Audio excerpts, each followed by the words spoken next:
Step 1, wake up early, gonna rise with the sun. Step 2, get some good, some food in you. Step 3, think real hard about what you wanna be. Step 4, everybody just do your thing. Wake up, today's gonna be a good day. Wake up, today's gonna be a good day. Wake up, today's gonna be a good day. Wake up, today's gonna be a good day. Wake up, today's gonna be a good day. Wake up, today's gonna be a good day. Wake up, today's gonna be a good day. Wake up, today's gonna be a good day. Yo, set your affirmations, aspirations. I got shit to do, the aftermath of preparation. Good food, good mood, blood in circulation. One step at a time, yeah, that's how you make it. Set a goal you control and the steps you take them. I try to pick one thought, have some concentration. And if I make a mistake, it's called education. I try to do this every day, call it replication. Wake up, today's gonna be a good day. Wake up, today's gonna be a good day. Wake up, today's gonna be a good day. Wake up, today's gonna be a good day. Wake up, today's gonna be a good day. Wake up, today's gonna be a good day. Wake up, today's gonna be a good day.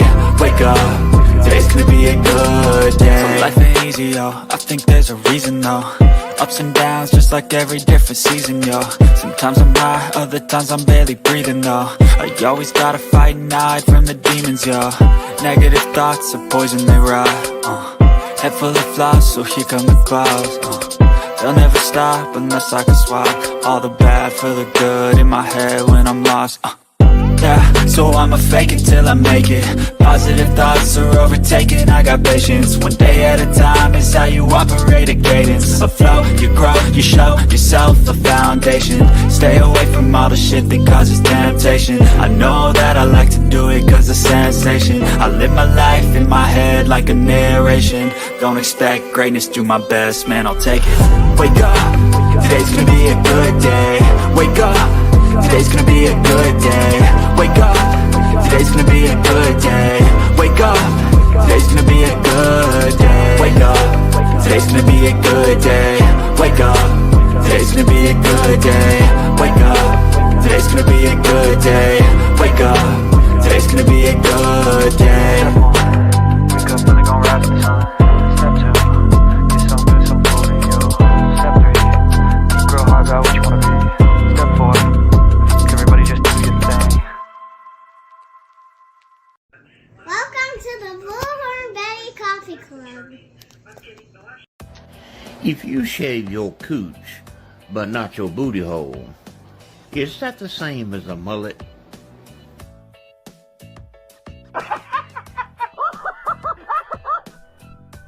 My tongue out her ass and left. I'm on TV! Oh shit! First cops, now this? Oh.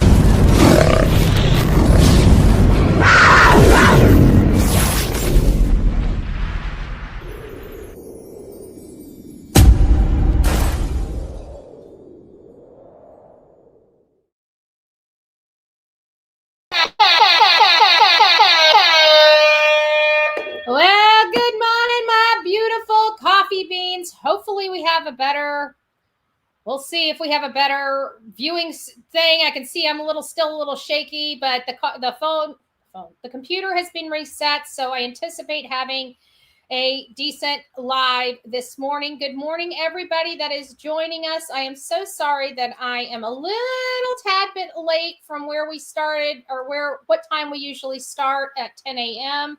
We're getting started kind of at 10:30, just a little bit late, and we've got a lot to go over. Good morning, Sorta Morta, Lorraine, Melanie, it's nice to see you. Bullhorn Betty is now present. The real me, too. It's nice to see you up in the house. Cinderelli, Carla, Rebecca, it's nice to have you. Good morning, Patty. You can't see me, Crystal Pistol. It's nice to see you. Brianna's World, good morning. Catherine, Alcoholic. Michelle, it's nice to see you. Veronica, Be True Crime. It's nice to have you up in the house. Our beautiful Michelle is here. Donna, Darlene, Anna, it's nice to see you, my love. Football Mom is up in the house. Lisa, Joanne, it's nice to see you. YouTuber, Brenda, Betsy, it's nice to see you. God's Girl, it's nice to have you as well. Me and you. Holly, good morning. Still Waters, it's nice to see you, Love Bug. I hope you're doing well this beautiful morning. Happy Gal Brenda, it's nice to see you. Peggy, good morning. Barb, Robin, Cheryl, good morning. Jenny, it's nice to see you. Cindy, good morning. Lisa Ann, Bree-Ann, it's nice to see you. Eveline, it's nice to have you as well. Dawn, good morning. Phil, up in the house from across the pond, it's nice to see you. Who else? Oh, Teresa, Hope Floats, good morning. Good morning, good morning. Tina, Caroline, it's nice to see you as well. VA, Mr. E up in the house, good morning. It's nice to see you guys. Shining Star, good morning. Who else do we have? Sherry, JH, it's nice to see you. Sandy, good morning. Ida, Rosemary, good morning. Bossy Sister, I've got a couple myself. D Real, good morning. It's nice to see you. Forrest, Mickey Shell, Minnie Panther, it's nice to see you. Patty, Kelsey, good morning. Cindy, it's nice to see you. I said hi to Happy Gal. Poppy Love, oh, I like that. Poppy Love, it's nice to see you, my love. Who else do we have? Charlie is in the house. I think we're at the end. Good morning, everyone. It's nice to see you. I got time today, just snuck in. We won't say anything. We won't say that they're late or anything like that. Sarah, it's nice to see you. So we got a lot to go over. This I threw together. It's 11 minutes, guys. It's not the best work I've ever done. I literally took all my clips, stuffed it together, and downloaded it. That's it. I didn't do any editing whatsoever. Do not hate me for the horrible editing on this, because it is what it is. Okay, it just is. I was at a Turning Points. It's a nonprofit organization in my community that helps people with medical stuff. They try to prevent people from ever going into homelessness. And so I wanted to give you guys, you guys should give yourselves a round of applause. We were able to raise $100 for the good cause this morning. And we were able to give that over to Turning Points, which is just a great organization here. I definitely hope that everybody gets involved in their community, helping out where they can help out. If you got some free time, you got a hand to lend, please, help out some people that are less fortunate than you. It sure gives you perspective, and it sure humbles your heart, especially if you're a negative Nancy, right? There's nothing to turn that negativity around like serving people less fortunate than yourself. So I hope all of you guys get involved in your community. We're doing what we can for our community here in Manatee County, which is now your community, right? So if you guys can all get together and help my poor little community, right? You guys should be able to do something for your own. So I just want to say thank you. And I wanted to show you guys this. I think it's very important. Like I said, do not judge me on the editing. I had 5 minutes to get this put together to show you. I wasn't expecting all of this, okay? And I got some video. So just, here we go. Walks through the doors at Turning Points is met and given the help that they need. Please welcome Turning Points Executive Director, Kathleen Kramer.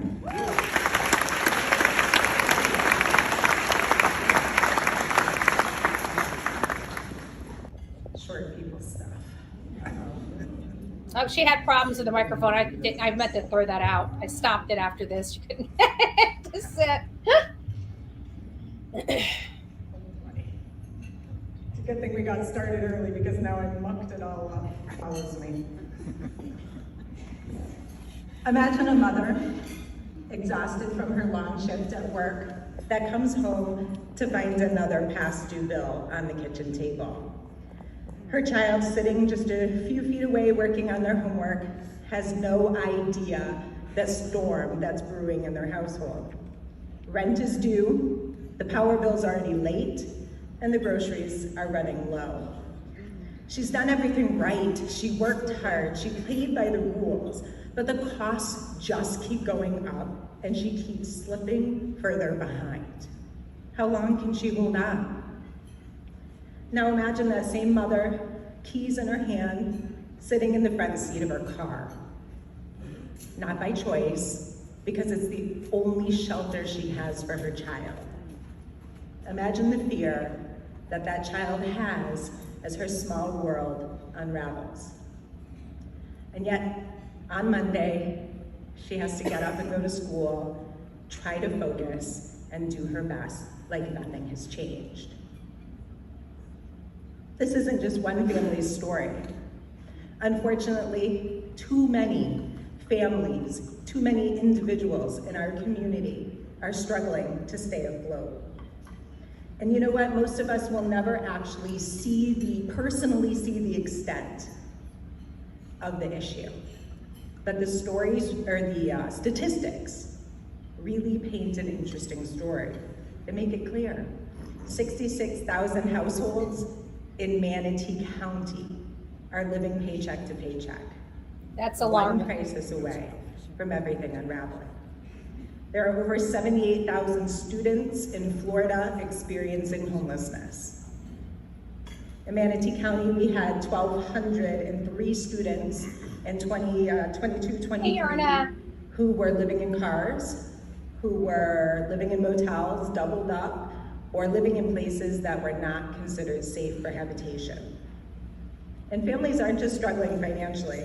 Imagine the constant stress that your children are under when you're in crisis or near crisis all the time. It's okay to feel overwhelmed by the numbers. It's a lot. And that's why at Turning Points, we focus on one person, one family at a time. With the right support at the right time, families can stabilize, people can rebuild their lives, and they can find hope again. At Turning Points, every success story starts with just one connection, one person who's there to get the opportunity to do better, to get that single chance with help. I get to brag on my team a little bit, and I'm really excited, you guys. This is the first time that the full Turning Point staff has ever been able to come to this breakfast. And I wanted them, every time I leave the breakfast, I think, oh my gosh, I wish my staff could have seen that. I wish they could have heard the speakers, hear me brag about them. They hear me yell at them, but not brag on them too much. You know how that is. So last year, Turning Points provided over $1.5 million in financial assistance to keep lights on and doors open on Grade. And in its first full year, you guys probably remember me up here a couple years ago talking about how I was gonna have a team of navigators.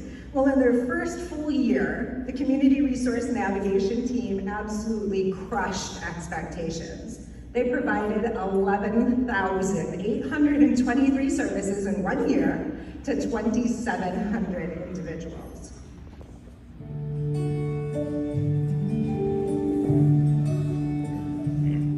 Well, it all started with me going through a very bad divorce, and I was really depressed and just not feeling good, didn't want to leave the house. And then I started losing my teeth, and I'm a barber stylist, and I still had to continue to work. So I had to hide my smile all the time and just kind of smile like that. And I met a client of mine came through, and I was cutting his hair, and he said he was getting ready to get his teeth done at Turning Points. And I was like, Turning Points? And I had heard of the place, but I thought it was, just homeless and street people, so I didn't, put it off, and I ended up having 3 4 abscessed teeth, and I had to go to the ER. So I went to the ER, and they suggested Turning Points. So there was my sign. I got to get to Turning Points, so I came here immediately after leaving ER, and they set me up with an appointment with the dentist. And I came in and I met my angel, Dr. Carlman, and she pulled all my teeth on the top and put in another whole set, a denture, and boom, I got a smile. I feel beautiful again, and I feel like my smile can light up a room now, and just radiant and happy and joyful. I was working one day, and my coworker was doing a client's hair, and she was sitting at the shampoo bowl, and I just come in to work that day, my shift, and I walked by her and gave her a big smile and said good morning, and went and put my stuff down and come back through, and she says, I just want to tell you, you have the most beautiful smile. And right there, it was like that was the first compliment that I had gotten. I'm just really happy about it. It's changed my life. Well, I was on the streets for about maybe over a couple of years, not that long, later, a couple of years before I came to Turning Point. I was struggling a little bit, and Turning Point kind of helped me get in the system. They helped me out in a home, a group home, and I get along. God opened the door, blessed me, and I'm very comfortable where I'm at. I'm happy. You know, I smile every day. I thank God my blessing every day, and they have the food stamp, they have the clothing. I feel great. I feel happy. I feel a load just drop off of me. Just feel lifted up. Thank you so much, Sarah. I love you to use my lifesaver. I love you. I love everybody there. Just thank you, Lord. Thank you, Lord. Thank y'all for helping me to get in this program. Again, you can find a job right away. And I say I have 2 girls. I don't know what to do because also it's rain coming and I have to bring food for them. I don't know what to do. But so far somebody's told me, you know what, maybe you have to go to these places to find maybe they can help you. And really, I remember when I opened the door and I came to this place, I really was crying. I don't know where to go. So finally, when I came to the places, they was telling me, we're going to try to help. Stop because I was crying. I feel like I don't know where to go, what to do, because it was really very painful. How do you feel when you're in the media that you know where, that you don't know nobody and you don't know where to go? I feel like every time I'm coming for talking with the people working here, I feel like more confidence, and they was trying to help me really very hard. I feel like I start to live again because they making me to feel so confident that they think everything gonna be fine. It was amazing because some person asked me, what kind of job you doing? You used to do it in New York, and they told me it's I'm dental assistant. He said, wait, we think we need somebody for dental assistant department. And I was thinking, are you kidding me? He said, no, you have all your paper with you. It was a big accident. I would think it was like a novella or movie or something like that because I didn't expect to get the job also. I was came here for their help. They care so much about people. It's really unbelievable how they have time to sit in and listen. What is your history? What is your problem? How they can help you? I don't know how to say. Never I will be enough to say thank you so much to somebody show me what is turning point.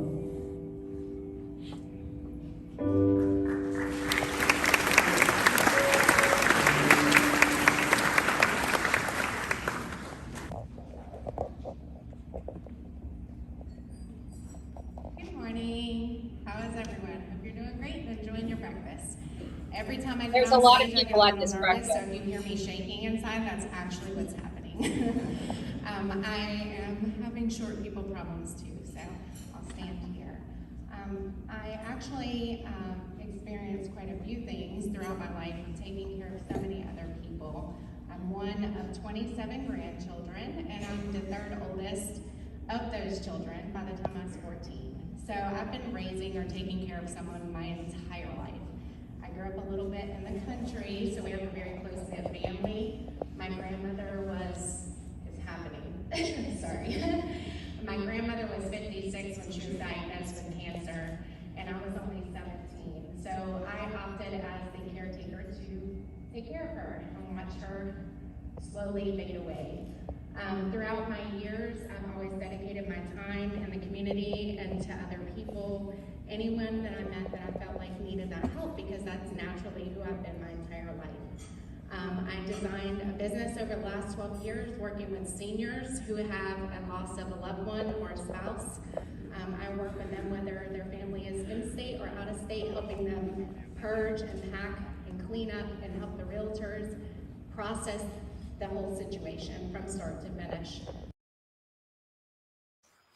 All right, so that was just what I was able to clip. I was going to put that together in a video, a little bit better video for presentation purposes, but it is what it is. We had a great breakfast. Next year, I'd like to give 10 times the amount that we were able to provide today. It's a great program.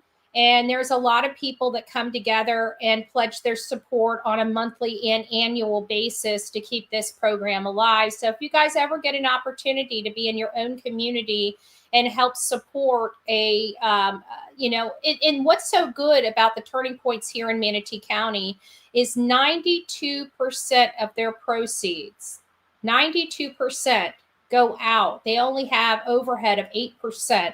That is amazing. It's an amazing nonprofit. It's somebody that isn't out there trying to get, profit, money and spend it on all of their executives to run the corporation.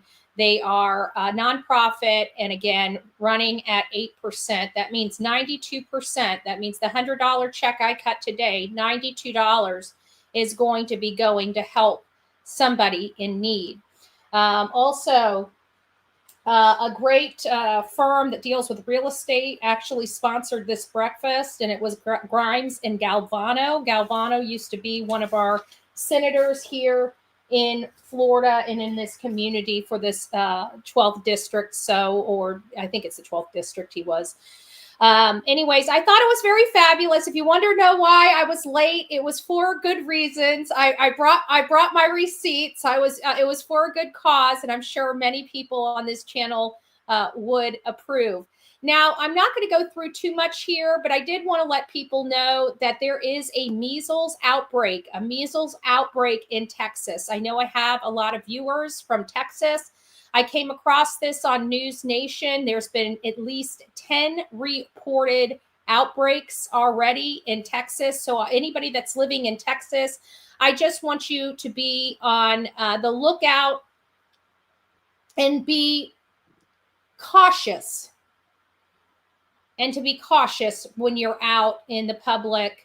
We want to make sure that this is contained as much as possible, but since it's a health related situation, we don't really talk about health on this channel, but I thought it was significant enough that we did need to bring it up here. So for my Texas family, please be safe, wash your hands. If you need to wear masks, I don't even know how to get measles. I don't look into it that much. I just wanted to let people know. I mean, if we really need a report on measles and what it does, I'll be happy to do that. Please reach out to bullhornbetty@gmail.com, and we can go over all of the good and best practices of measles and to prevent you from catching it if need be. Just let me know, and I'll be happy to do that. My daughters sure don't need to get that. Exactly. I live in Texas. Okay, Rhonda. Well, there's your warning. You probably didn't hear it, but I do my due diligence in the morning, and it's not something I usually bring up, but I saw it on News Nation, and I said, you know what? We probably need to at least forewarn our audience. So this next one is an endangered child alert. We have an endangered child alert out right now. We don't know the situation, but it's a 2011 GMC Acadia with Oklahoma plates, PCU 102. I checked this morning before I left because I was planning on doing a live at 10, but had the breakfast and needed to leave this morning. So this morning when I was here, I checked this to make sure that they had not been found or found safe. As of this morning, I haven't checked this after, since I got back for, my breakfast. It appears that they have not been found. So this is the child that's missing, along with the two people that they believe has abducted this child. And again, we're looking for Oklahoma, for my Oklahoma family. We are looking for Oklahoma plates PCU 102. PCU 102. We will read this so you guys can have an idea of where they are, what happened. Endangered missing advisory issued for a 2-year-old boy. That 2-year-old boy is named Anthony Schroeder, and in the care of Caitlin Thornton and Ariello Cardenas. Oklahoma Highway Patrol activated a Casey alert for a 2-year-old that could now be in the Texas Panhandle. So again, for the folks that are in Texas, this does touch a little bit of you as well. Be on the lookout from Oklahoma to Texas for this family. According to Oklahoma Highway Patrol, 2-year-old Anthony Schroeder is believed to be with his non-custodial mother, Caitlin Thornton, and her boyfriend, Ariello Cardenas, if I'm saying that right. Authorities say Cardenas is a registered SO, an RSO. He is a registered RSO, and she's got a child with him. It just makes you want to just... I got no words. Anyways, it's an imperative moment. All hands on deck for this little 2-year-old boy. Oklahoma Highway Patrol says they could be in Oklahoma or the Texas Panhandle. They are driving a 2011 GMC Acadia with Oklahoma tag PCU 102. PCU 102. Put that on a sticky note if you're in Oklahoma or in the Texas Panhandle, and just stick it in your car. So as you're riding, if you see or you think you see the tag number, just check down, make sure that the tag number's there. Do not approach these people. They're not saying that they're armed and dangerous by any stretch of the imagination, but we never know what kind of condition they are in, if they're, utilizing substances or what, or could pose a violent risk.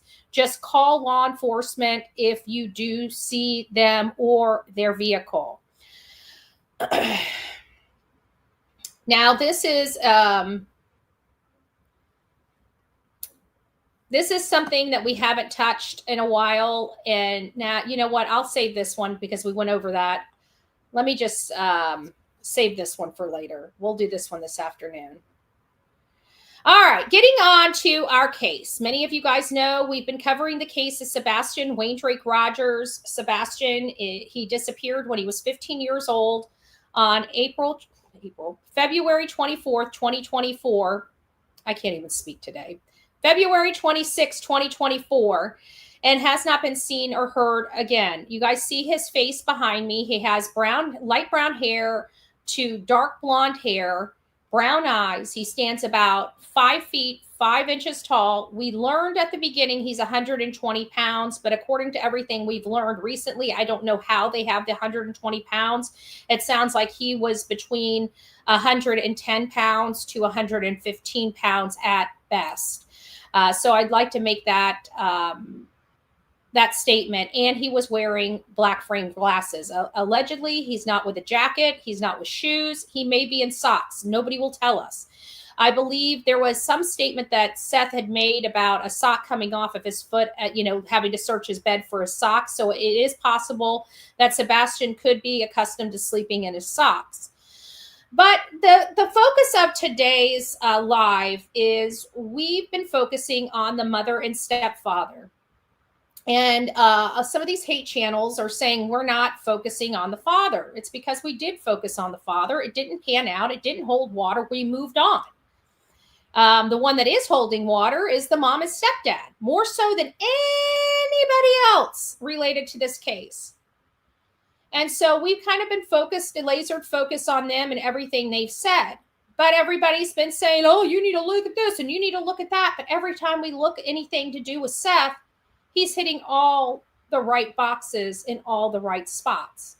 He's not being coaxed to speak about his son. He's not being coaxed to, talk to the abductor. If there's an abductor, he's not being coaxed into speaking to Sebastian. He's doing that organically and naturally. Whenever you hear Seth on an interview, you know that a child is missing. And this is something that I highlighted yesterday, is what a difference in the language that we get. And also I noticed that there was an interview on the same day that the mom and stepdad also had their interview. So I noticed that there were polar opposites of discussions and how they described Sebastian. One seemed very disgruntled about the description of Sebastian, while the other party was showing love and being proud of their child. Proud. A word we have never heard come out of the mouth of the mother, this child's mother, or her husband.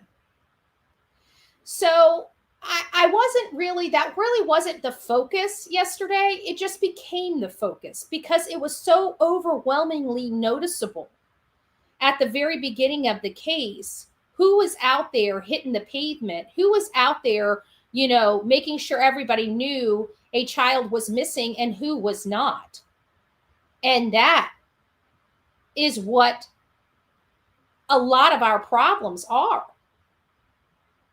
So after getting off the live last night, I started thinking, you know what? Sometimes people don't get it unless they see it side by side. Does that make sense? So I thought what we would do, and granted the example of Seth's first statement, these are two interviews that were done on the exact same day. One was with the mom and stepfather, and one was with Seth Rogers. And I'd like to compare the two interviews. One is 20-something minutes long, and then another one is 6 minutes long. So we're not really comparing apples to apples, right? We're kind of comparing apples to oranges. I would have preferred to see Seth's face on here. I wish I could do split screens. We can't do the split screens on here. Unfortunately, I don't. If we can, I don't know how to. But what I'm going to do is I'm going to play the green shirt interview, and then we're going to play Seth's interview, and then we're going to go back to the green shirt interview. And then I'll read some of your comments in chat. So it's nice to see you all here. I wish. Mike Damon says, if the language CP used about Sebastian shows CP hates, it does. The man can't stand the boy. That was one of the very first assessments I made when I started looking into this case. The very first assessment, why we started focusing heavily on the mom and stepfather, is because it was very, very clear that the stepfather hated, and I don't say hate lightly, but he absolutely despised Sebastian. I even went as far as to say that I truly believe that because of Chris and his constant nonstop need to tell Katie about herself and her son, that he just kept chiseling away at Katie, chiseling away at Katie, until she started to resent her own son. That's truly what I believe happened. She resented her own son because that's what kept getting put in her head for the 8 years. You need to control him. He'd do better if he did this, because you got an idiot. His name's Christopher Proudfoot, trying to be a parent when he's not. He has to take parenting classes and conflict resolution classes because he's not a good dude. And definitely not a good dude that should be around children. But let's look at these interviews that were done on the same exact day when the case took a turn and it became a criminal investigation. I'm not going to call it an investigation because we know darn well it was a criminal investigation, and people were trying to hide the fact that they were under criminal investigation.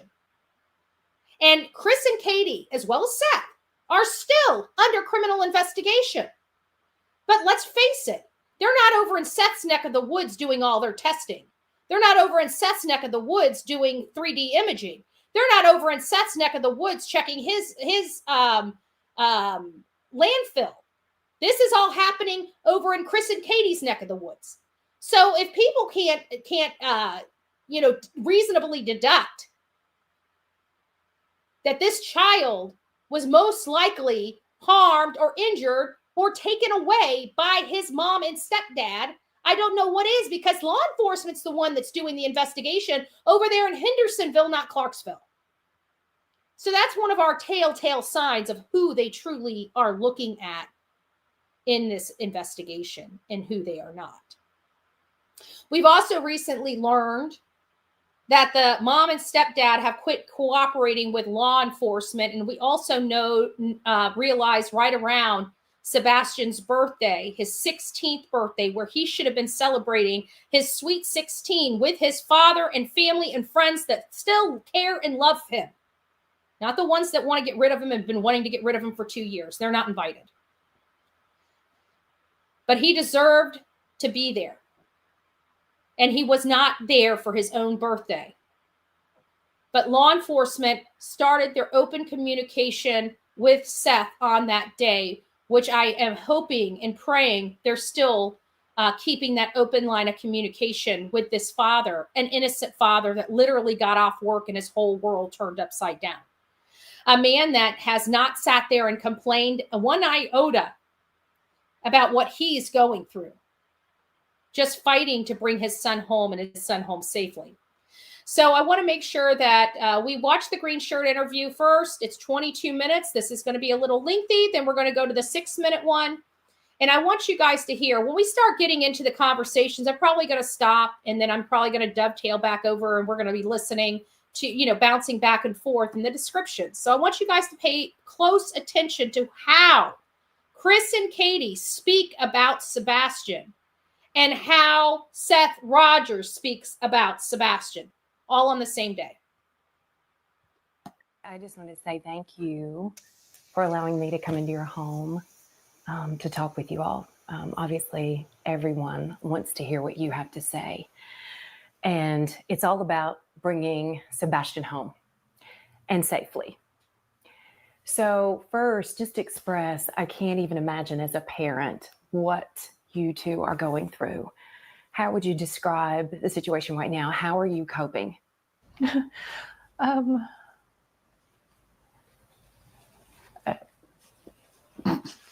wow. How are you coping? We could turn that on black and know that she's laughing. She's laughing. Let's see. If you could just first, as his father, tell me a little bit about your son. He's got a big heart. He's loving. He's inquisitive. He can be stubborn at times. He loves to play video games. He loves animals. He thoroughly loves animals. He likes plants. He likes to, grow things. He likes to take care of things. We've never heard that he likes to grow things or take care of anything from his mama. Seems funny. Now that we're done chuckling, let's see if they have anything that can help us find Sebastian. Now, mind you, they're inches away from each other. They do not console each other. They look and make eye contact occasionally. But other than that, they are two separate beings. They are not one in this interview, nor have they been one in any interview. They don't touch each other, console each other. This is a husband and wife that has true marital issues in their relationship. Because I tell you, if I had any family member missing and my significant other wasn't holding my hand or comforting me somehow, dude, kick rocks. And that's what we have here. Nobody's consoling any of them. He is not consoling the mother, the one that was alone with this child. He is not consoling her one bit. Not one bit. I wonder if it's because he sees her as a monster. I don't know. It's a legitimate question. We're on a constant roller coaster ride of helpless and hopeless and many other emotions all in one, and it's a never-ending roller coaster. It doesn't stop. It won't stop until he walks through the door. I wouldn't wish this on anyone.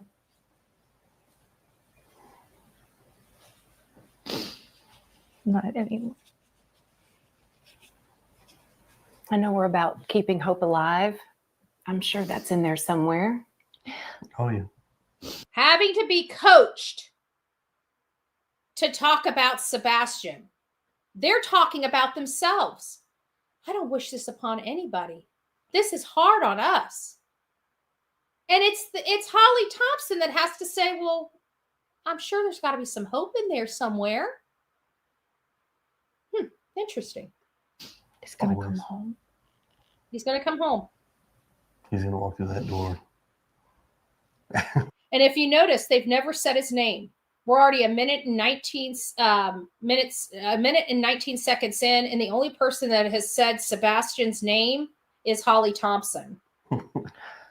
And the street will be flooded again with family and relatives all waiting to hug and love him. And that boy's going to have more friends than he knows what to do with when he comes home. When he comes home. Look at that. Smiling, happy. A child's been missing since February 26th. And you've got giggling, hoo-hoo, and ha-ha. This is the third time that they've laughed in a matter of 1 minute and 32 seconds. So here we are, 8 days now searching for him. Walk us through that Sunday night that he went missing. So walk us through, we've got so many people who really want to know, okay, how did this happen? So kind of just walk us through that night. We were out and about that day. We were having a really good weekend. We got home. Everything was pretty normal. He was playing in his room. When I told him to go to bed. He was playing in his room as soon as he got home. What did Seth say when he was on Pascal? He says when his son gets really, really angry, he storms to his room. It seems like when he's at his father's house, he's not always in his bedroom. It sounds like he plays games with his father. His father takes him to the grocery store. His father takes him to parks. His father takes him fishing. His father does things with him. And when he goes to their house, he goes to his room. He did. He said goodnight, Mom, I love you. Say goodnight to his puppies. A little bit later, I wound up going to bed. And when I woke him up for school, he wasn't there. So in your mind, that's usually around what time? When do you normally wake up? Around 6 o'clock? 6. So were you instantly thinking something's wrong? Or were you like, he may just be already in the shower, in the living room? I took a second and walked through the house looking for him in case he'd gotten up and was trying to get breakfast or something, because he did that sometimes. Laughing again. 5th laugh. 3 minutes in, give or take, I was on the phone with my husband. I said, I can't find him. He said, what do you mean you can't find him? I said, he's not in the house.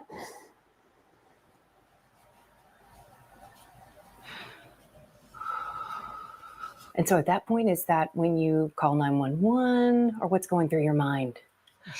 While we were on the phone, and I was like, is he on the other side of the bed? The normal places he may be in the house, and he wasn't.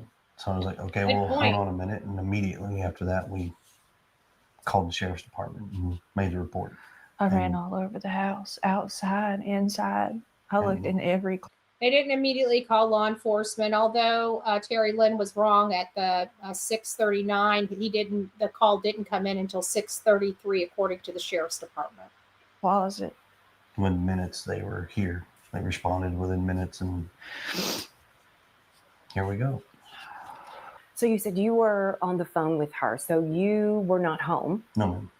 Okay. I was at work. I'm a tower crane operator. And I was working in Memphis at the St. Jude Project. So it's You know, I have an earpiece in that talks to my phone. I have another earpiece in that does the radios.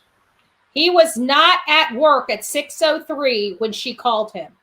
He did not arrive at work until 6:30 to 6:45, a 15-minute window.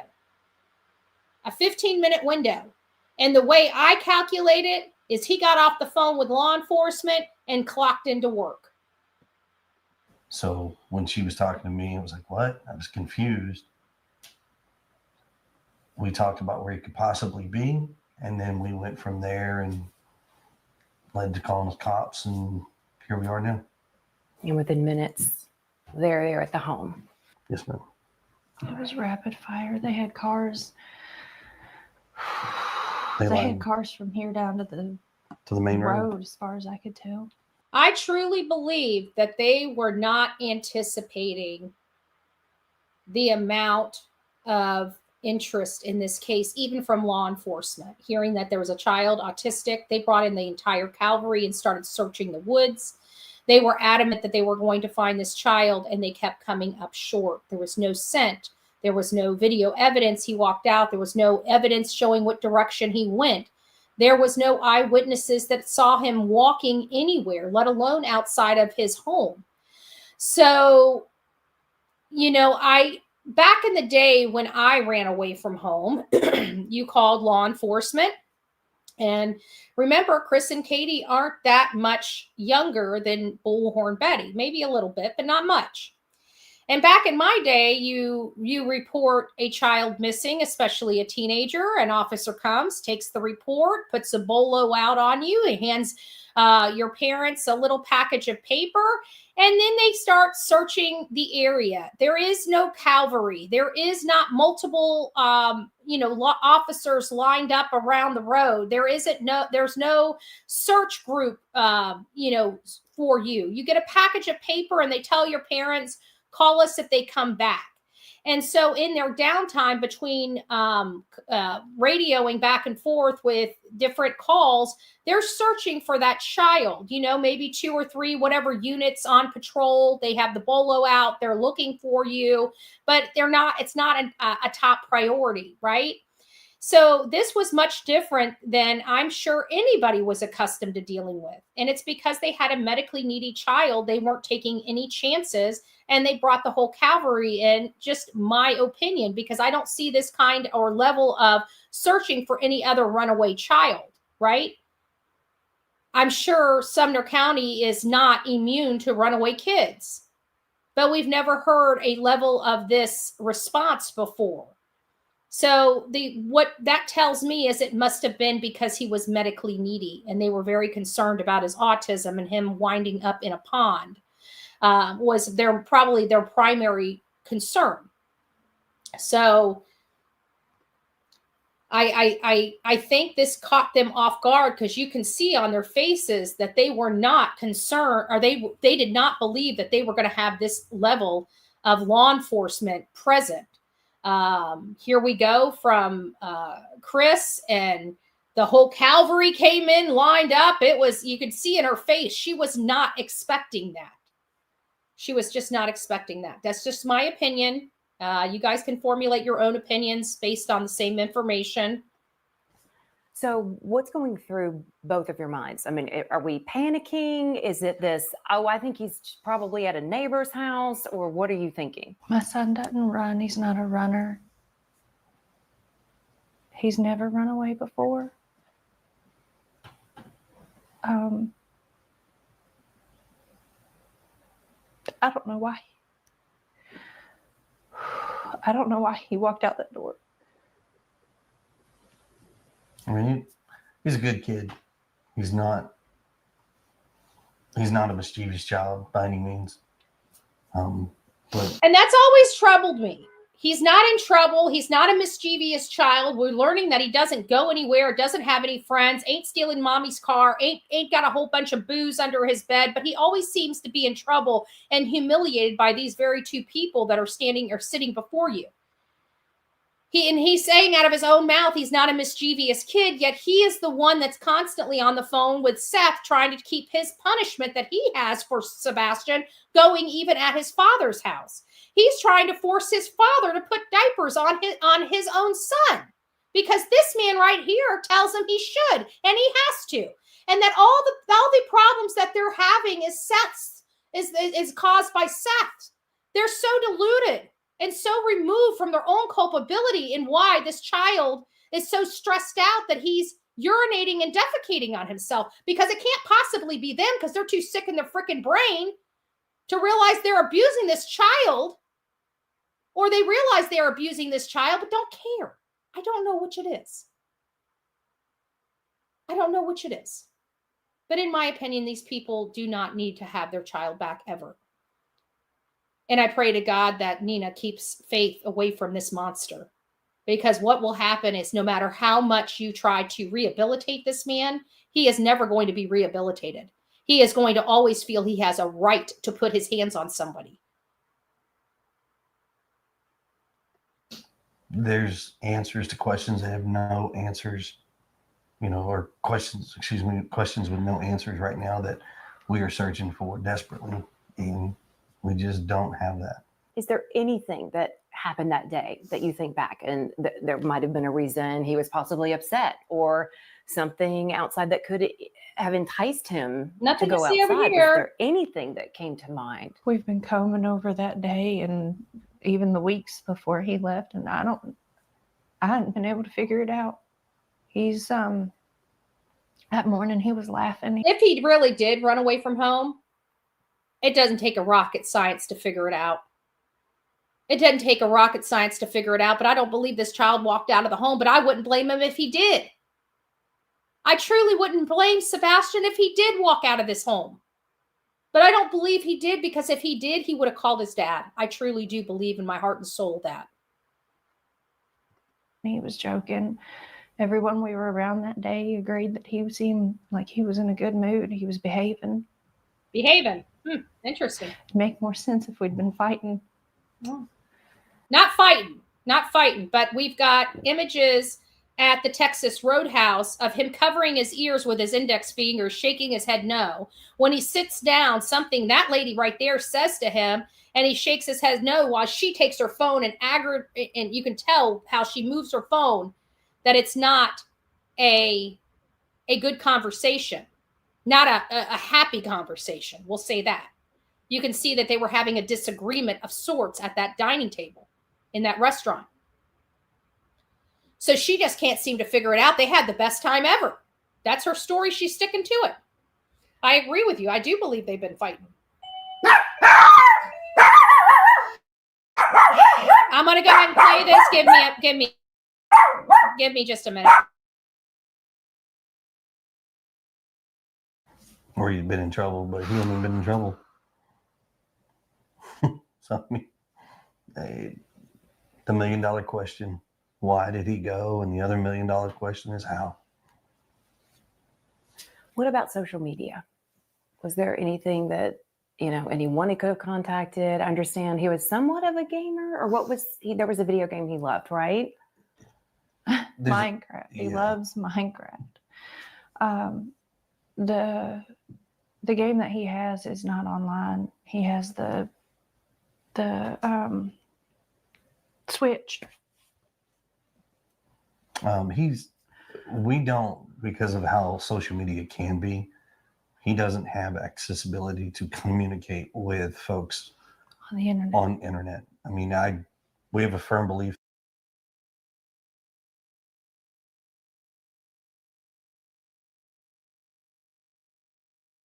We've known for a while that Seth has had more liberty online at his dad's house than he has at his mother's. I don't know if he ever, even though his mother said in one of the interviews, I believe it was a Dutch's interview, that they use the internet as a positive reinforcement. But quite frankly, I think they were pushed into saying that, because in this statement here, he doesn't have any access at all. So what positive reinforcement is he getting? That's what I don't understand. Because to me, He seems like he is isolated like what? He doesn't use the phone. They take the phone away from him, charge it on the dining table. They don't let him have communication to the outside world by computer or by phone. He is sheltered. He is isolated from the world out there. He doesn't go out and play. His mom doesn't take him out to shoot hoops with him in their basketball. She does nothing with him. She's a lazy mom. She's a disgustingly lazy mom from where I'm sitting. When you look around her house, you don't even hardly see photos of her own son. She has some. But when I was growing up, there wasn't a wall that didn't have my goofy face or my sister's goofy face somewhere on it. There was no ifs, ands, or buts whether there were children that lived. My mama was a white glove clean lady. Everything had a place at our house. Okay, everything. Our bicycles, everything. But she drove by our house. You knew kids lived there without any toys in the front yard. You could see the bikes set up around the house. You could see the kids playing out in the front yard. There was no question whether children lived at that home.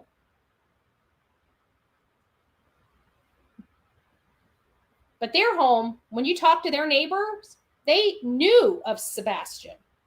They've never seen him. A teenage boy living in a community that nobody sees when he gets home. They're not isolating that child at all. Not at all.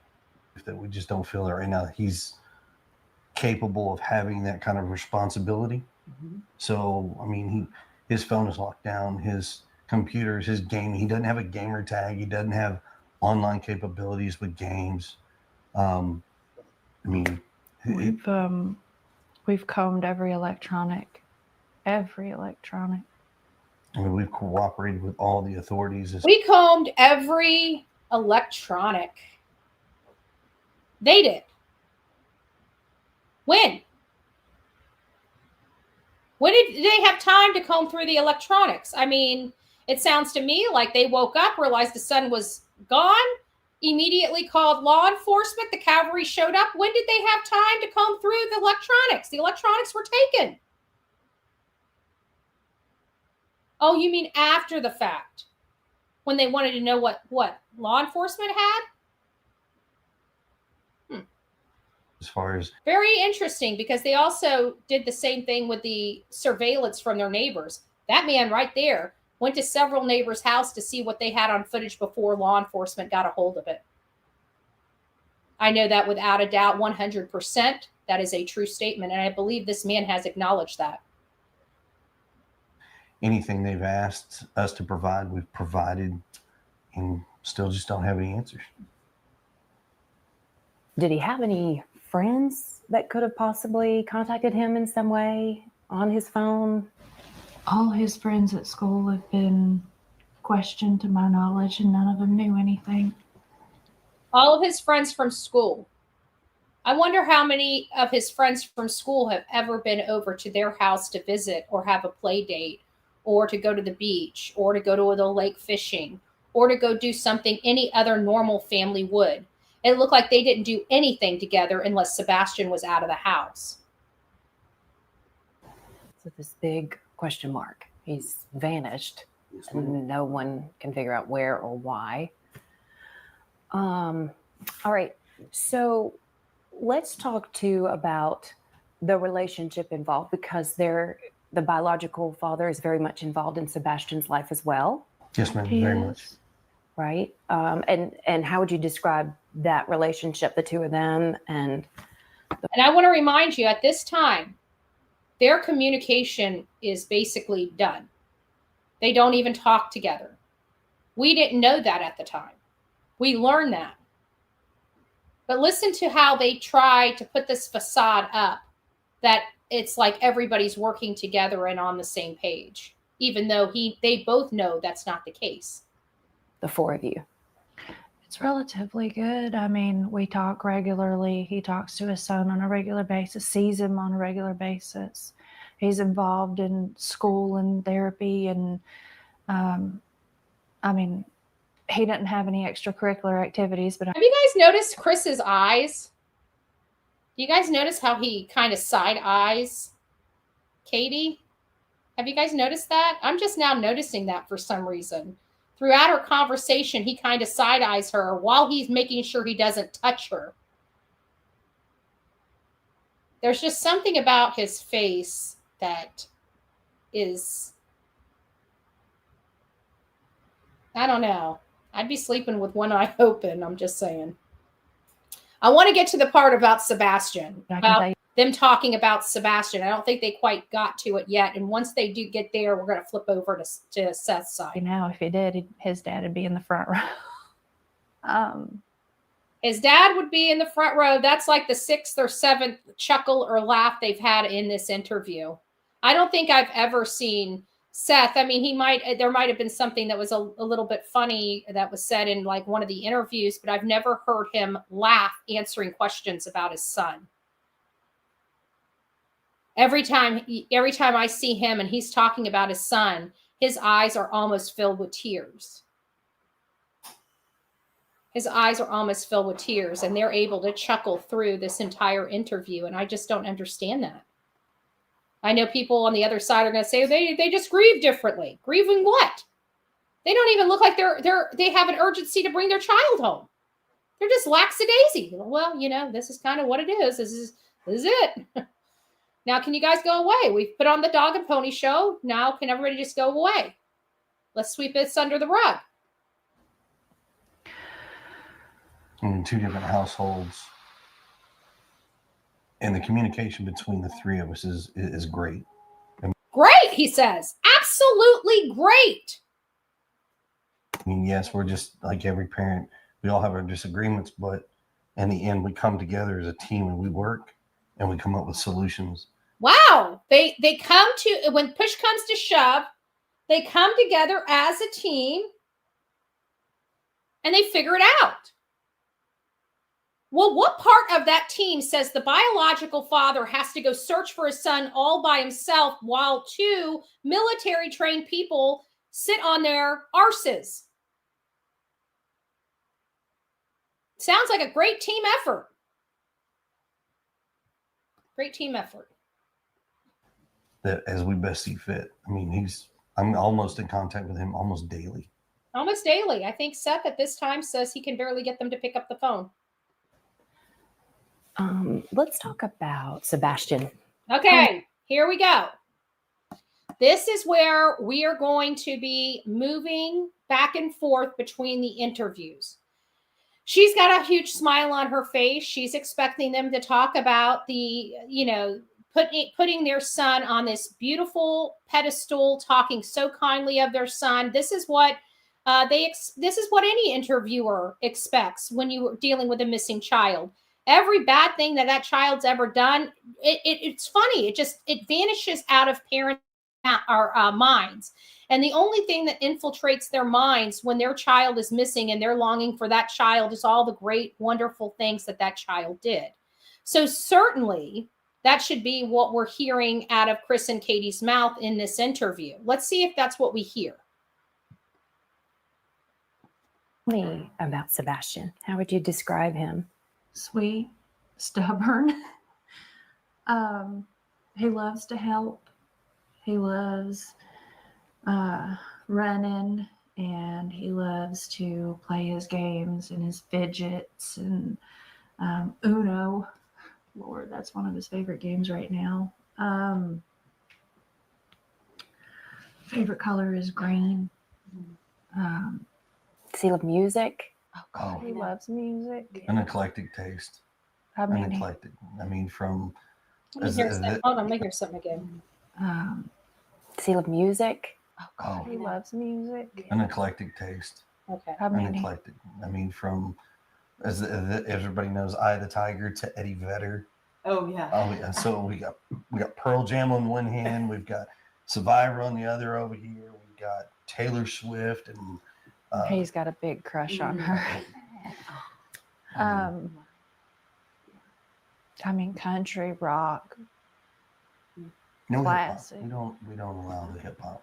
Well, We don't allow hip hop. It doesn't seem like you allow a teenage boy to thrive very much either. So He doesn't really Well, I get say into it rap and anyways. things. You mentioned he loved running. So did he love the outdoors at all? I mean, would something outside that was somewhat outdoorsy be enticing to him or pull him outdoors? He loves, like, when we were in California and the school had this lap thing to gain money. It was a fundraiser. I want to let you know he was like 8 years old.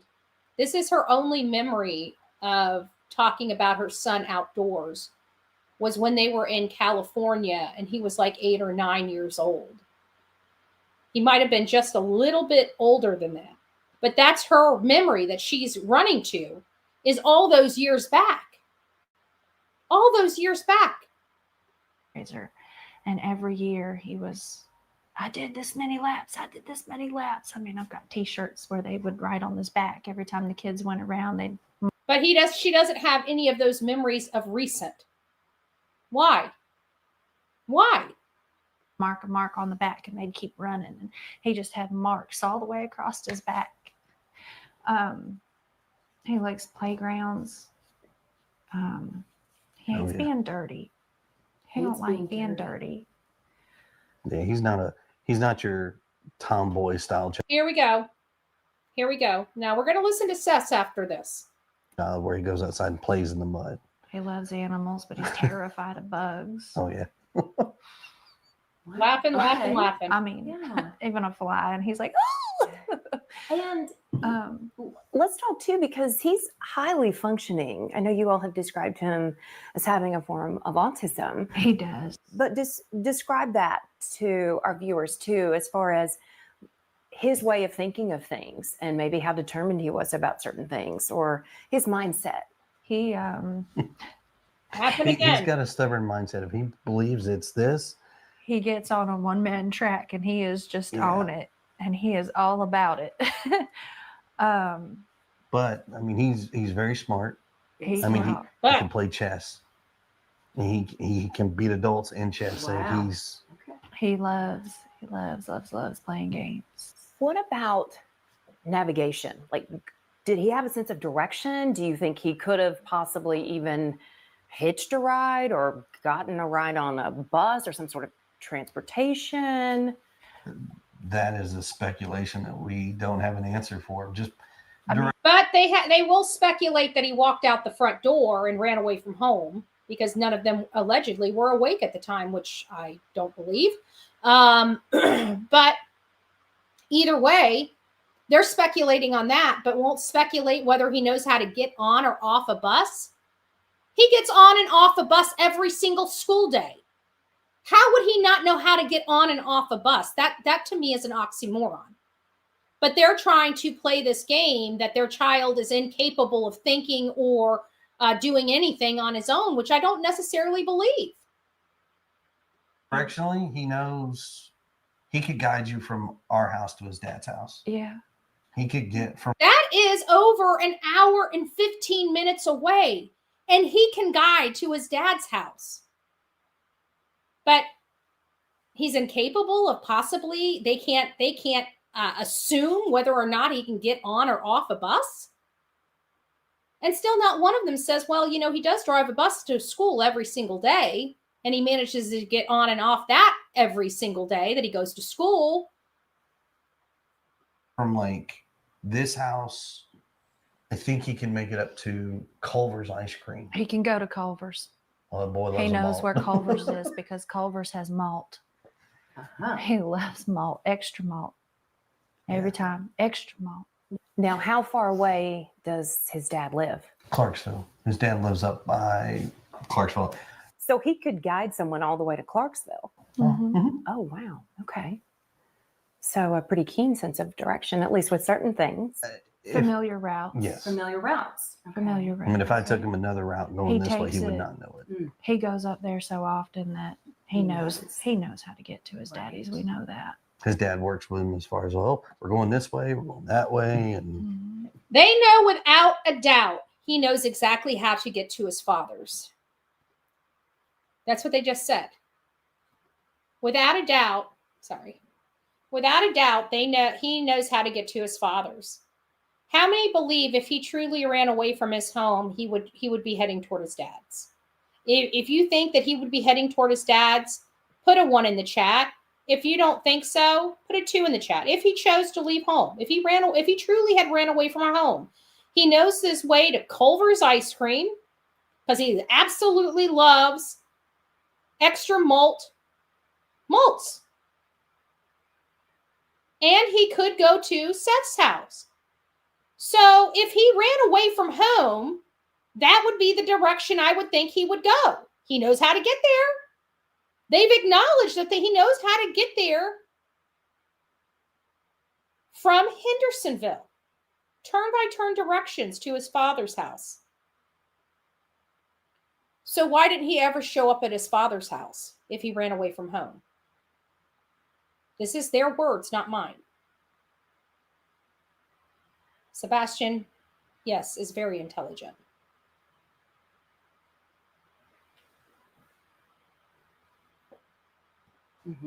Keeps the same thing and it works out. So let's talk too, because earlier, Chris, you and I were talking, and you were saying that there are a lot of people who are harassing both of you. What, if any of that, do you want to address? Let's listen to that again. Let's listen to that again. She said something. You were saying that there are a lot of... Okay, you were saying.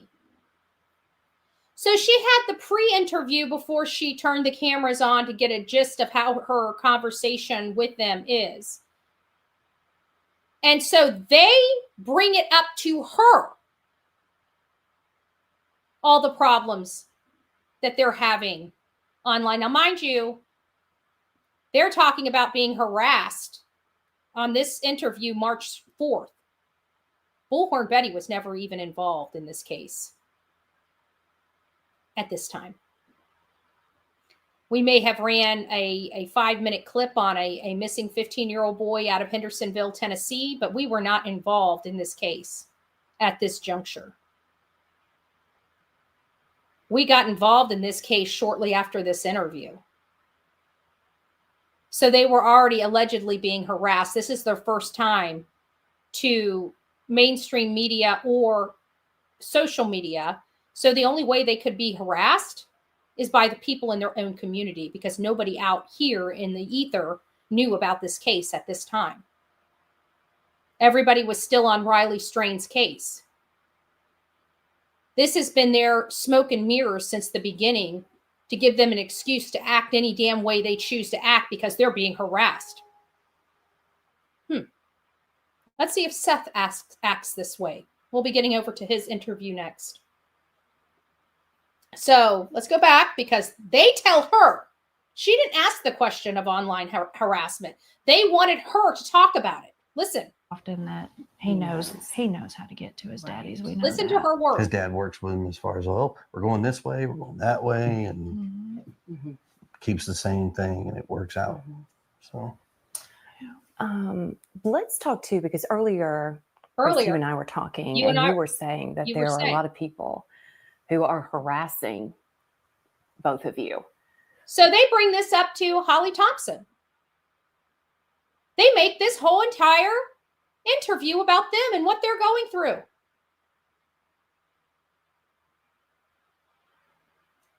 Once again, it's all about them. What, if any of that, do you want to address? What do you want to say to any of these people? So she's giving him an opportunity to respond because he wanted her to bring it up in the interview. He wanted to shame people for thinking that these two crazy nutcases couldn't possibly do anything to their child. Just that you don't know. And I don't wish you to ever know. Huh? You don't know, and I don't wish you to ever know. Is that an admission? Is that an admission of something? They don't want us to know. They don't ever want us to know. I think that's probably the most truthful statement we've ever heard her say. These people. Just that you don't know. And I don't wish you to ever know. I would say it like this. Everybody has an opinion. And that's their on the related to online. We don't know. And she doesn't want us to know. Let's listen to what Mr. Knucklehead himself has to say. No. I would say it like this. Everybody has an opinion. You know, and it's perfectly okay to have that opinion. But you're not in this situation. You don't quite understand. That you've been beating the hell out of your stepson. Step back, take a different, wide open view, and not assume what they know. Oh, not assume what they know. Don't assume like we did about a child walking out the door in the middle of the night, even though he's never ran away from home. Don't assume that we're these horrible people, even though you see 5 CPS reports that is coming into that house. You know, what about that 280-something page statement Tony made on Clutch Them Pearls, saying that there's unclassified, basically, reports from the school? 287 pages? But you guys don't want the world to know. Well, we do. It's just better to stick to the facts. Hey, the 287 pages of facts, I guess, is not what he's talking about. Facts. What he's talking about is the narrative they're driving behind the scenes. If they have questions, all they have to do is ask. All right, I'm done listening to these yahoos. Let's listen to how Seth talks about his son. Let's listen to how Seth talks about his son. Seems like a lot of drama. Oh, I got to kick it. Just kicked my audio. Let's listen to this and see if this is the same way Seth, the biological father, talks about his son. I mean, I'm curious. I think, you know, as much horrible stuff as I heard about this man, certainly he should just be ragging and dragging his son all over the place, much like the mom and stepfather were, but 10 times worse, because he's much worse than the mom and stepfather, according to these idiot channels. So let's see if he sounds like the mom and stepdad do, the disdain that they have, the don't bother me attitude that they have, and poor me. Let's see if we get the same results from this terrible dad.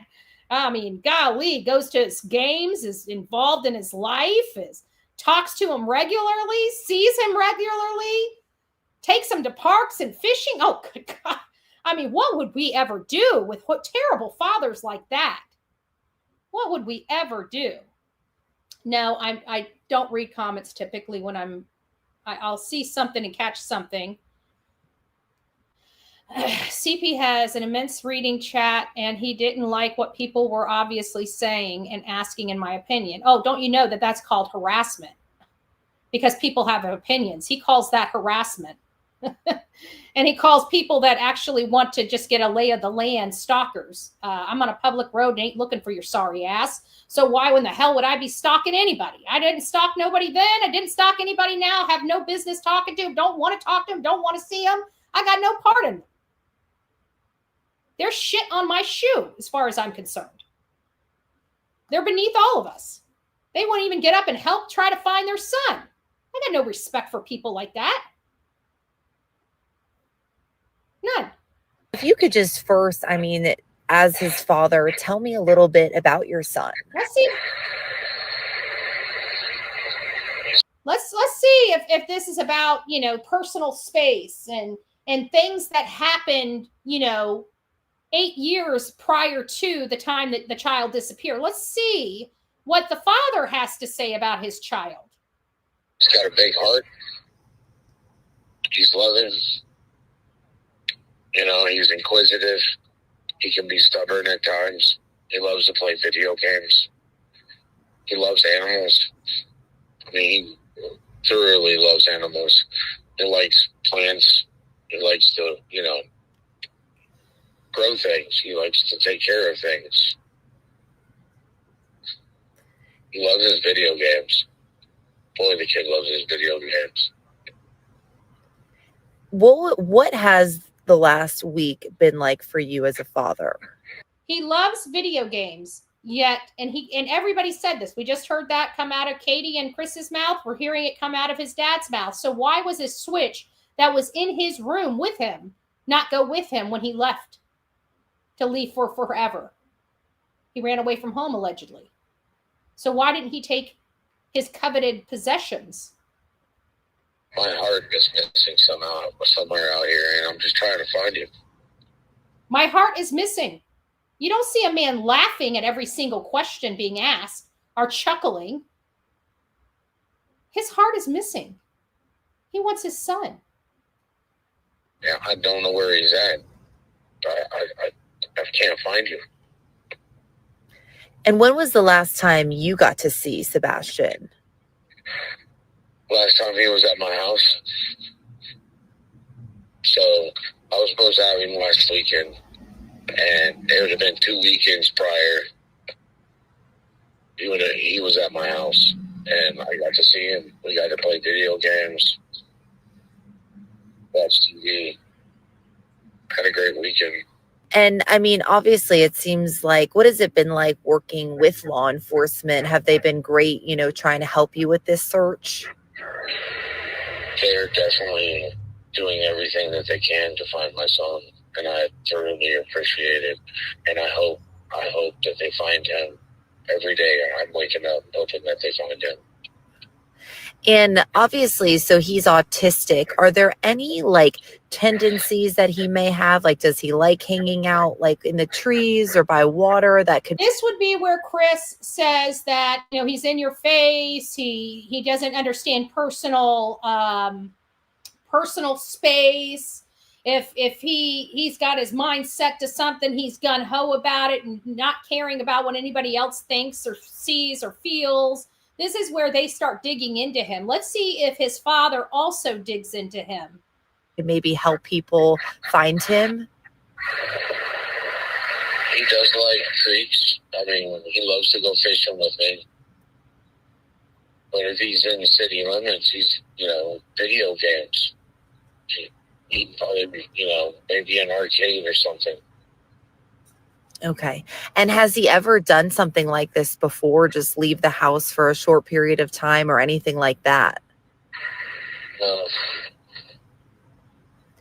And I mean, how much sleep have you lost over this last week? Walk me through kind of what that experience has been. I haven't had very much sleep at all.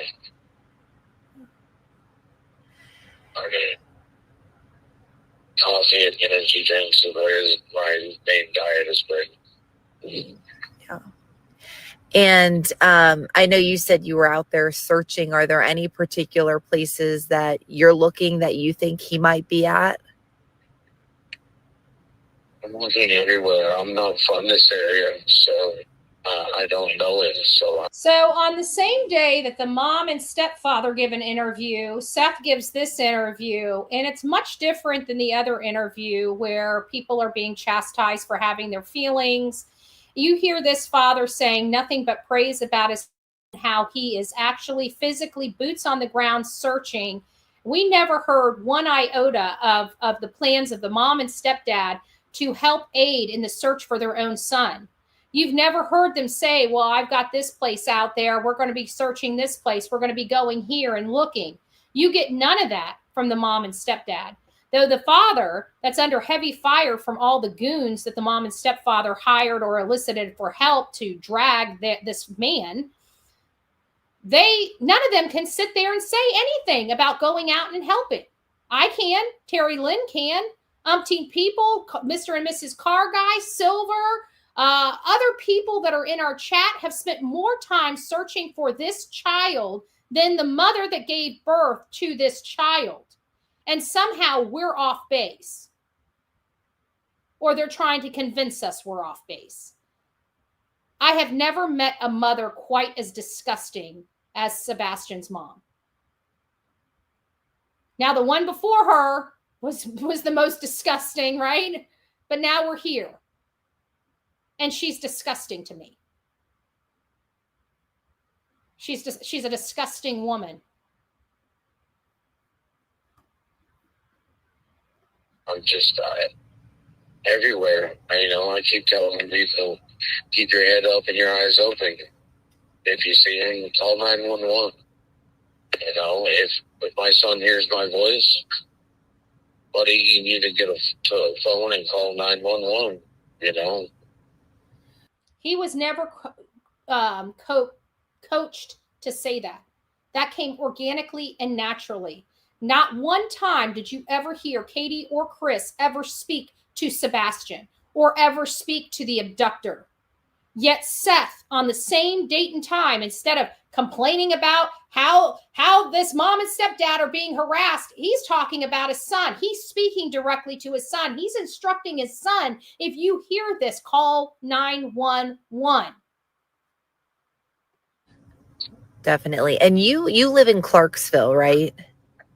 Yes, ma'am. Okay, but you've been out here in the Hendersonville area just searching for him the last week? Every day. And I guess, are you in close contact with his mother and stepfather about the situation? Not really. I mean, we're in communication at least once a day, but that's about it. Wow. Much different than the facade Chris and Katie tried to paint for Holly Thompson. I'm looking for him, you know. Yeah. And I know, like, obviously with social media, it's tough because as a parent, you just want your kid home. This is much different.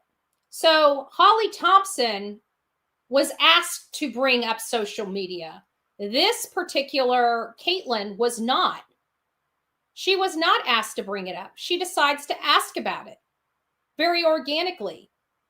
And let's see what Seth says. Does he go on a 5-minute soapbox about himself and, you know, shame on you for thinking, but if you knew everything, you would understand? Do you think he says that here? Let's see what he says about social media. Home, but there's been a lot of like speculation too about possible like criminal investigations.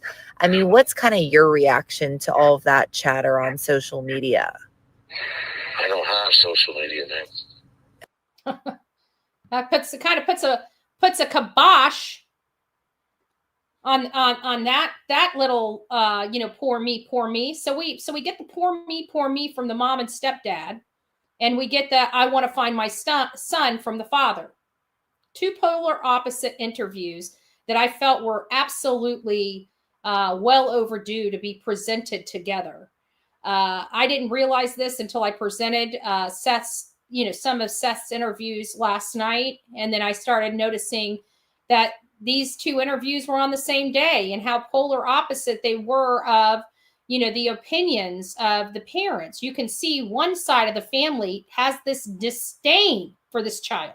You can see it in how they speak about it. You can see when they're forcing themselves to say something nice that they don't believe. And this is the mother. She had no business having custody of this child. She couldn't handle this child when he was first born and just brought home. She ran off to the Navy, left Seth to raise this child by himself, and then took this child from Seth, ripped this child from Seth's arm to punish him. And then 8 years, almost to the day from the time this lady got custody of this child, he's been AR'd, SA'd, abused. Every bad thing that has ever happened to this child in his life happened at the hands of his mother and, quite frankly, that stepfather. Everything. But hey, there's nothing to see over here. Nothing to see over here at all. But hey, we're picking on some parents, aren't we? Just picking on them. Nothing's leading to their front door. We're just mean social media content creators that don't care for the truth. All we want to do is get the clicks and views. I could do a lot more controversial stuff on this channel that would bring me the clicks, the views, and the money. But you know what? I ain't selling my soul to the devil for it. I'd rather keep it clean. Keep it clean. Keep it clean and classy. If you shave your cooch, but not your booty hole, is that the same as a mullet?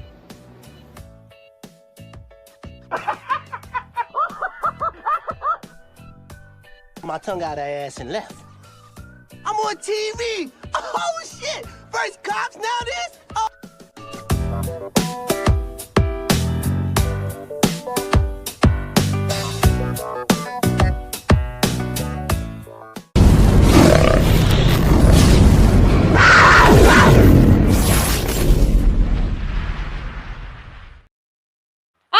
to show you guys how classy we are over here on the Bullhorn Betty channel. That's all. That's all. I just wanted to give you guys a little bit of my mullet. That came out wrong. That came out wrong. All right, guys. Well, it has been an eventful day. We've done a lot of good, despite what you guys know. We've done a lot of good. Like I said, we were only able to give $100 to the Turning Points. Hopefully next year we'll be able to give 10 times that amount. I love good causes that help citizens. I do what I do in my community to help my community. None of the stuff that I really do really helps me at all. I got low taxes here. I don't use our roadways, so I'm not stuck in traffic, like everybody else is. And when I go and do my stuff, I do it while everybody else is at work. So the roads are clear, or as clear as they're going to be. So the stuff that I fight for doesn't really affect my life, whether I was out there or not. I do it for the love of my community and bringing some much needed representation to the mom and pops that live here and work and can't attend the meetings that help govern our county. So it takes activists and advocates like me and the people that I work with and collab with on these projects for our county that do that work for the residents that have to go and put food on their table and take care of their family and don't have time to go to the county meetings and things of that nature. But today, Turning Points, it's not just for the homeless population here. They help so many more people. And their policy is not to be homeless. They're very proactive. So they try to prevent homelessness before it ever begins. And that's the kind of community support we need from nonprofits that are trying to help in our communities, is ones that put a lot of the proceeds toward their cause. This is 92% of every dollar collected that goes to the cause. That's amazing. Very hard to get those numbers on these U.S., these national like Goodwill and Salvation. Trust me, their people get, like, their head guy gets paid millions of dollars a year. So you're getting like 43 cents on every dollar going to the cause. If people had more nonprofits like this that kept their overhead at 8%, we would be able to do so much more in our communities with groups like Turning Point. I wish Turning Points was in every community, helping all disadvantaged people. And again, this is not for just the homeless people. These are people that have gotten strapped, had medical ailments, like Southern Granny, or Southern Grammy Wolf, right? She was in a car accident. She gets up, she wakes up one day heading off someplace, and boom, she's careened in the side. She has to go through months of physical therapy, no work. Those are the types of places that our Turning Points helps. They help pay their rent. They help make sure that their power and their water doesn't get turned off during that time. That is without a doubt a great nonprofit that I am happy to help support. $100, it doesn't go very far, but at least it's an extra $100 that can go to a good cause. So thank you all. Thank you all, Coffee Club. We were able to at least, do something. It doesn't have to be huge. It doesn't have to be fireworks in Central Park. It could just be $100 to help a good cause. All right, guys, rock it out with your coffee beans out. Please, please, please. I always work for advocacy in our communities. So get out, get involved, no matter what side of the political aisle you're on. You have a voice and you are an empowered person that can surely make a difference in your community. So please go out and be the best person you can be and the best steward for your community you can possibly be. Guys, have a great day. We'll be back later this evening. I'm not sure what time, because I have other things and other obligations that I've got to do today. I have several interviews for another project that doesn't affect the Bullhorn Betty channels. It's for my community project. And so that it has to be ready by, March 2nd or 3rd. And you guys know I'll be heading back, I'll be back in Florida by then. But anyways, I will talk to you later. Thank you for reminding me. Varisha, reminding us March 1st, 2 p.m., Celebration of Life Church in Hendersonville. I anticipate this being one of the largest vigils we will have for Sebastian. We're all coming together to pray for his safe return, to put our hands on those that are struggling and help relieve some of that struggling. We just need to all come together and have one goal in mind. Sebastian Wayne Drake Rogers. Sebastian Wayne Drake Rogers. So please, y'all, if you can, I'd love to meet you. I'd love to see you, and I'd love to pray with you for the sake of Sebastian. So come one, come all. We will be at that church March 1st, 2 p.m., Celebration of Life Church. God bless you guys, and we'll see you later this evening. From the East Coast to the West Coast, we are everywhere true crime is. We are asking for the public's help. We are searching in the woods. We are doing what it takes here on the Bullhorn Betty channels to find answers to the most alarming cases we have been watching on the news. I can tell you personally that I have traveled this entire country seeking these answers and bringing that content right here to you here on the Bullhorn Betty channels and Bullhorn Betty Crime Stories. We are happy with the work that we've done. We brought many answers to the public, and we have defied mainstream media in our pursuit of the truth in these cases. We will continue to work, we will continue to fight for these victims, and we will continue to tell their stories here on my channels. Welcome to the Bullhorn Betty brand of channels and the Coffee Club. Thank you for your love, thank you for your support, and more importantly, thank you for allowing me to bring these victims' stories to each and every one of you, advocating for each of these victims. God bless you. God bless America, and more importantly, God bless our victims.